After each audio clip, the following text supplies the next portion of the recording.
بسم اللہ الرحمن الرحیم الحمد للہ رب العالمین والعاقبۃ للمتقین الصلاۃ والسلام علی سید المرسلین وعلی آلہ وصحبہ وازواجہ واولیاء امتہ اجمعین۔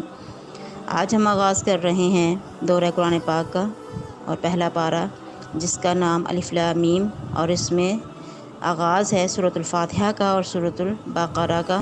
الف لام میم یہ حروف مقطعات ہیں۔ قرآن پاک کا آغاز ہو رہا ہے اللہ تعالیٰ کی ذات و صفات، جیسے اللہ تعالیٰ فرماتا ہے وہ رحمان ہے، وہ رحیم ہے، وہ مالک ہے، وہ سارے جہانوں کا پالنے والا ہے۔ ان تین ناموں میں یعنی اللہ تعالیٰ کے نام اللہ اور الرحمن اور رحیم میں اللہ تعالیٰ کے 3000 ناموں کا خلاصہ ہے۔ اس کی ذات اور صفات میں کوئی اس کا ہمسر نہیں، وہ لا شریک ہے۔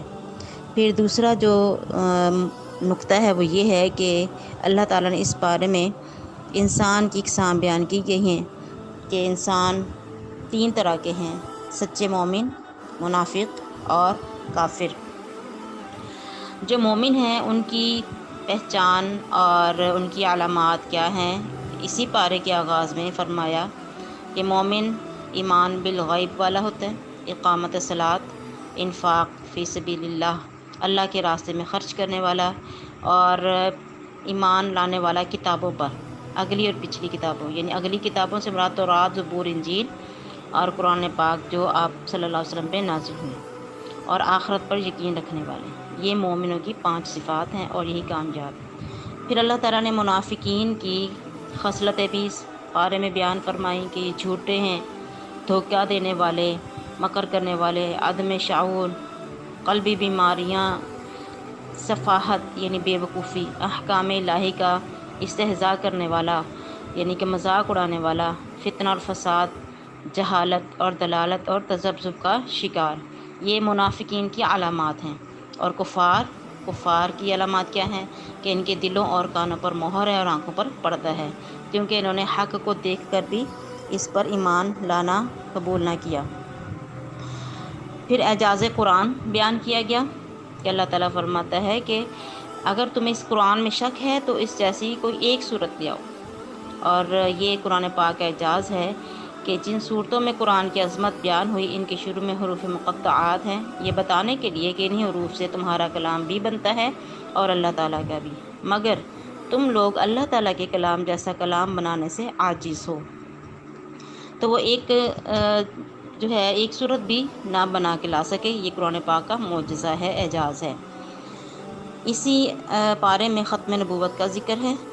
آپ صلی اللہ علیہ وسلم آخری نبی ہیں، کیونکہ اللہ تعالیٰ نے آپ کو مصدق قرار دیا ہے، اور مصدق وہی ہوتا ہے جو پہلوں کی تصدیق کرے۔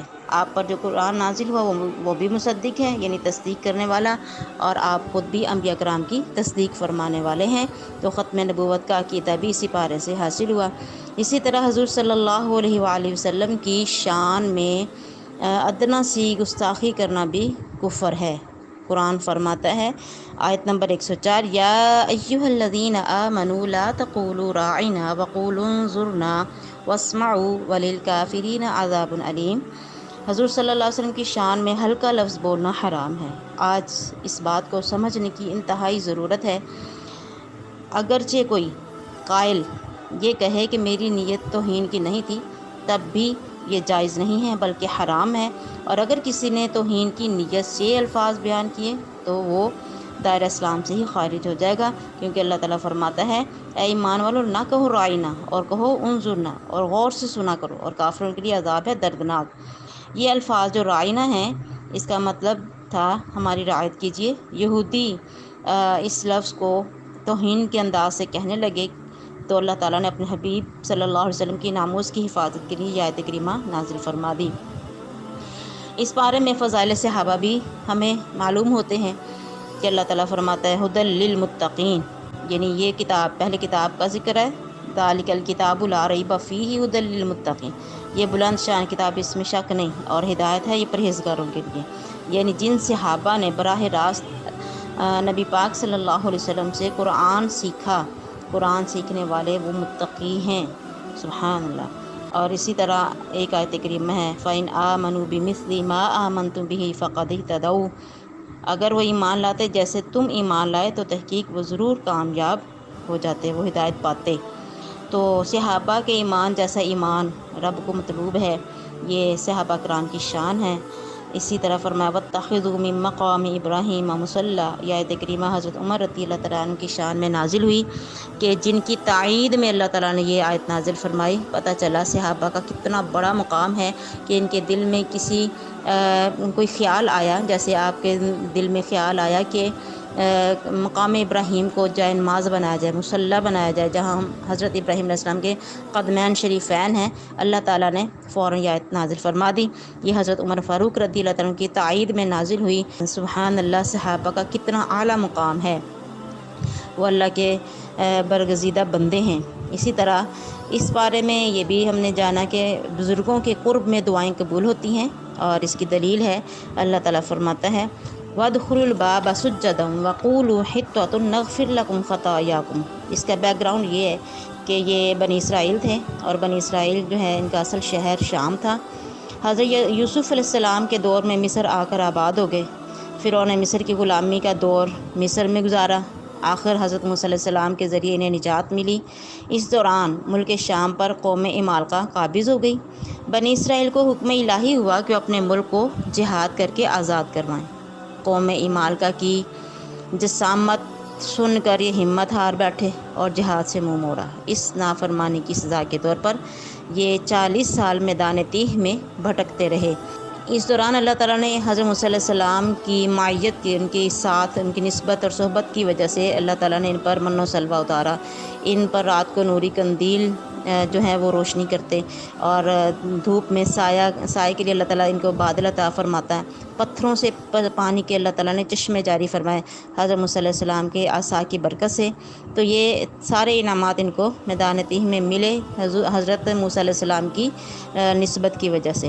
آخر یہ وہاں سے 40 سال بعد نکلے۔ اس دوران حضرت موسیٰ علیہ السلام اور حضرت ہارون علیہ السلام کی وفات ہو گئی۔ حضرت یوشع علیہ السلام کے ساتھ قوم عمالقہ کے ساتھ جہاد کیا، اور جب یہ فاتحانہ انداز میں داخل ہونے کا وقت آیا تو وہ شہر تھا بیت المقدس، جہاں مسجد اقصیٰ ہے۔ وہاں جب داخل ہونے کا وقت آیا تو اللہ تعالیٰ نے فرمایا وَادْخُلُوا الْبَابَ سُجَّدًا، سجدہ کرتے ہوئے داخل ہو۔ کیوں؟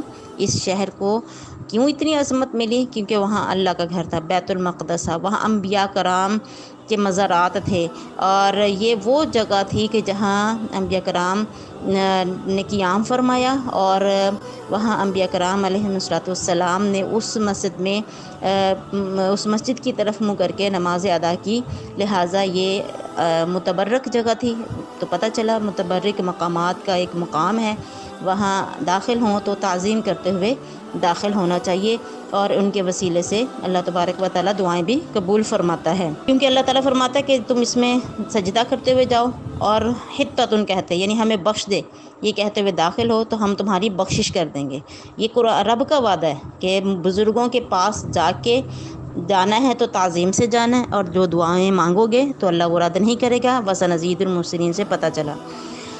اس میں احوال بنی اسرائیل بھی ہے۔ بنی اسرائیل کون تھے؟ بنی اسرائیل حضرت یعقوب علیہ السلام کی اولاد کہلاتے ہیں۔ اللہ تعالیٰ نے ان کو سب سے بڑی فضیلت یہ دی کہ انبیاء کرام کی اولاد ان کو بنایا، یعنی یہ اولاد انبیاء ہیں۔ ان کو اللہ تعالیٰ نے سارے جہانوں پر فضیلت عطا فرمائی، جیسے کہ اللہ خود فرماتا ہے یا بنی اسرائیل اذکروا نعمتی التی انعمت علیکم وانی فضلتکم علی العالمین، یعنی میں نے تم کو سارے جہانوں پر فضیلت دی ہے، لیکن چونکہ انہوں نے اللہ تعالیٰ کی نافرمانیاں کیں، ہٹ درمیاں کیں، تو پھر اللہ تعالیٰ کے عذاب کا شکار ہوئے، اور کئی بار ان پر عذاب آیا مختلف زمانوں میں۔ چونکہ یہ بنی اسرائیل جو ہیں حضرت عیسیٰ علیہ السلام تک جتنے بھی یہ گروہ انبیاء کی اولادیں یا ان کی جو قومیں ہوئیں وہ سارے بنی اسرائیل کہلاتے ہیں۔ تو مختلف مقامات پر آپ دیکھتے ہیں کہ جن قوموں نے اپنے نبیوں کا انکار کیا تو پھر وہ عذاب الہی کا شکار ہوئے۔ اس بارے میں حضرت ابراہیم علیہ السلام کا ذکر کیا گیا، ان کی فضیلت بیان کی گئی۔ حضرت ابراہیم علیہ السلام اللہ کے خلیل ہیں۔ حضرت ابراہیم علیہ السلام وہ ہیں کہ جن کو اللہ تبارک و تعالیٰ نے خانہ کعبہ بنانے کا حکم فرمایا تو آپ نے اپنے بیٹے کے ساتھ مل کر خانہ کعبہ کی تعمیر کی۔ خانہ کعبہ بنانے کے بعد رب تعالیٰ نے فرمایا کہ ابراہیم دعا کیجئے، تو انہوں نے دعا مانگی، ربنا وابعث فیہم رسولا منہم یتلو علیہم آیاتک ویعلمہم الکتاب والحکمۃ ویزکیہم۔ تو حضرت ابراہیم علیہ السلام نے خانہ کعبہ کی تعمیر کی اور وہاں جو دعائیں مانگی، اللہ تعالیٰ نے حرف بہ حرف وہ دعائیں قبول فرمائی۔ مکہ کو ایسا شہر بنا دیا کہ قیام قیامت وہ امن کی جگہ بنا دیا گیا۔ اور حضرت ابراہیم علیہ السلام نے جس نبی کی آمد کی دعا مانگی تھی وہ دعا بھی پوری ہوئی، اور اللہ تعالیٰ نے حضرت محمد صلی اللہ علیہ وسلم کو سارے جہان کی تزکیہ کے لیے دنیا میں بھیجا۔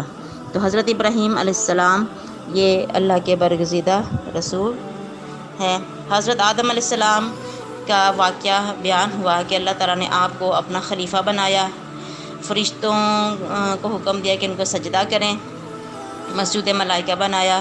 پھر یہ بھی ذکر آیا کہ فرشتوں نے انسان کو فسادی کہا۔ اللہ تعالیٰ کا آدم علیہ السلام کو علم دینا بھی یہاں بیان ہوا، وَعَلَّمَ آدَمَ الْأَسْمَاءَ كُلَّهَا ثُمَّ عَرَضَهُمْ عَلَى الْمَلَائِكَةِ۔ تو علم کی فضیلت بیان ہوئی کہ فرشتوں سے جو افضل انسان جو خلیفہ بنائے گئے، ان کو علم کی بدولت اللہ تعالیٰ نے کتنی شان عطا فرمائی۔ اور فرشتوں نے اقرار ادب میں علم کیا، یعنی اپنے علم کا جو ہے، کیونکہ اللہ تعالیٰ نے ان کو عبادت سکھائی تھی اور علم حضرت آدم علیہ السلام کو عطا فرمایا۔ فرشتوں سے آدم علیہ السلام کو سجدہ کروایا، شیطان نے اس کا انکار کیا، پھر وہ مردود بارگاہ ہوا اور جنت سے نکالا گیا۔ حضرت آدم علیہ السلام کو اس نے بہکایا اور پھر اللہ تعالیٰ نے انسان کو خلافت عرض عطا فرمائی۔ وما علینا الا البلاغ المبین۔